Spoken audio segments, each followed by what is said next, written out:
নমস্কার বন্ধুরা, আমার পেজে, আমার ফেসবুক পেজে তোমাদের সবাইকে স্বাগত জানাই, ওয়েলকাম। আর আজকে তোমাদের সাথে শেয়ার করে নেব একটা ছোট্ট আনন্দ, যেটা আমি গতকাল উপভোগ করেছি, তাই ভাবলাম তোমাদের সাথে শেয়ার করি। হ্যাঁ, আমার বার্থডে ছিল, আর এই দেখো আমার ছেলে কেকটাকে এনেছে, মা বলেছে হ্যাপি বার্থডে মা। তো আগের দিন রাতে এটা কাটার কথা ছিল, ওর এত শরীর খারাপ হয়ে গেল, এত কাশি, যে বেচারা আর কেক কাটতে পারেনি, তাই এটা দুপুরবেলা অ্যারেঞ্জ করা হয়েছিল। সাথে আমার জন্মদিন এবারে রবিবার পড়েছে বলে আমার হাজব্যান্ড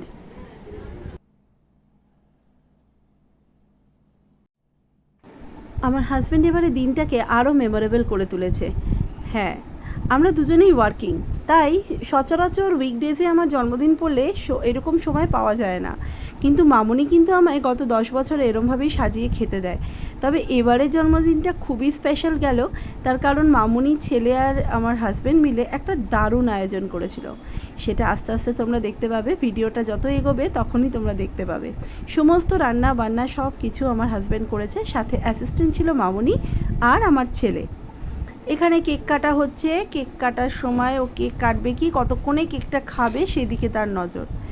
এবার কেক খাওয়াতে গিয়ে দেখো আমাদের সবার মুখে কেক লাগিয়ে দেওয়াতে তার আনন্দ। খাওয়ানোর চেয়ে আমার জন্য কেক তুলেছে একটুখানি, কিন্তু লাগাচ্ছে বেশি। এখানে আমার হাজব্যান্ডকে আমি কেক খাইয়ে একটু মাখিয়ে দিলাম, আর এরপরেই মামুনিকে কেকটা খাইয়ে, ভিডিওটা পরে এসছে, আগে কিন্তু মামুনিকেই খাইয়েছি। মামুনিকে কেকটা খাইয়ে আগে তার গালে ভালো করে। এটা কিন্তু আমার বন্ধু কাম যা সুস্মিতা আমাকে এটা গিফট করেছে, বলেছিল জন্মদিনের দিন পড়তে। Sushmita, thank you for this lovely gift, কিন্তু এটা আমি জন্মদিনের দিন পড়িনি, পুজোতে পড়বো বলে রেখে দিয়েছি। আর এই গিফটগুলো আমার হাজব্যান্ডের কাছ থেকে আর আমার ছেলের কাছ থেকে প্রাপ্তি, সাথে মামুনির কাছেও কিন্তু অর্থপ্রাপ্তি হয়েছে। এখানে দেখো আমার এটা একটা আগের ভিডিও, যেখানে আমার হাজব্যান্ড সব প্রিপারেশন করছে, সেটাই তুলে ধরেছি। আমার ছেলে এই গিফটটা দিয়েছিল, আবার তাকে আমি এই গিফটটা ফিরিয়ে দেওয়াতে সে কি আনন্দিত দেখেছো, কায়দা করে গিফটটা নিচ্ছে। এবার তাকে আবার চুমুও খাওয়া হচ্ছে, অর্থাৎ সে চকলেটটি ফেরত পেয়ে ভীষণ খুশি, দুষ্টু একটা। এবারে চলে আসছি প্লেটের দিকে। হ্যাঁ, হাজব্যান্ড কিন্তু আজ কোনো কাজ আমাদেরকে কাউকে করতে দেয়নি, একটু আধটু হেল্প মামুনি করেছে, কিন্তু মামুনিরও রান্নাঘরে ঢোকা একদম বারণ ছিল, তাই সে বেচারা পায়েসটা করতে পারেনি বলে খুবই দুঃখী। আমি বললাম কোনো ব্যাপার না মামুনি, পায়েস করতে হবে না, এটাই অনেক অনেক অনেক আমার কাছে। দেখতেই পাচ্ছ এত সুন্দর করে প্লেট, সব কিছু কিন্তু আমার হাজব্যান্ড সাজিয়েছে। সাথে মেনুতে ছিল সরু চালের ভাত, স্যালাড, চিকেন কষা, চিংড়ি মাছের মালাইকারি, আর 5 রকমের ভাজার মধ্যে ছিল মাছ ভাজা, বেগুন ভাজা, কুমড়ানি, অর্থাৎ কুমড়োটাকে বেসনের ব্যাটারের মধ্যে চুবিয়ে কুমড়ানি, ভেন্ডি ভাজা, আলু ভাজা, আবার আলুটাকে পকোড়া মতো করেও ভাজা, সাথে ছিল দই, মিষ্টি,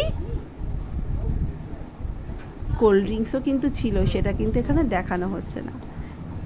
এত সুন্দর করে প্লেট সাজিয়েছিল, সত্যি আমাকে এত বছরে কেউ কিন্তু কোনো দিন এরমভাবে সাজিয়ে খেতে দেয়নি। তাই জন্য এই বছরের জন্মদিনটা সারা জীবন আমার কাছে মেমোরেবল হয়ে থাকলো।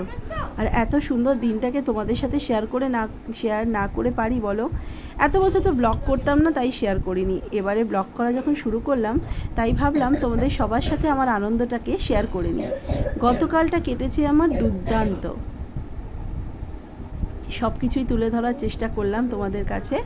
আমরা প্রতি বছরই এইভাবেই নিজেদের মধ্যে ছোট্ট করে আনন্দ করি, তাই এই বছরটা তোমাদের সাথে শেয়ার করে নিলাম। এবছর বাবা নেই আমাদের সাথে, সেটা একটা কিন্তু এই দেখো আমার ছেলে তার গিফটটা নিজেই খুলছে, আর সেই চকলেটটা পেয়ে সে ভীষণ খুশি।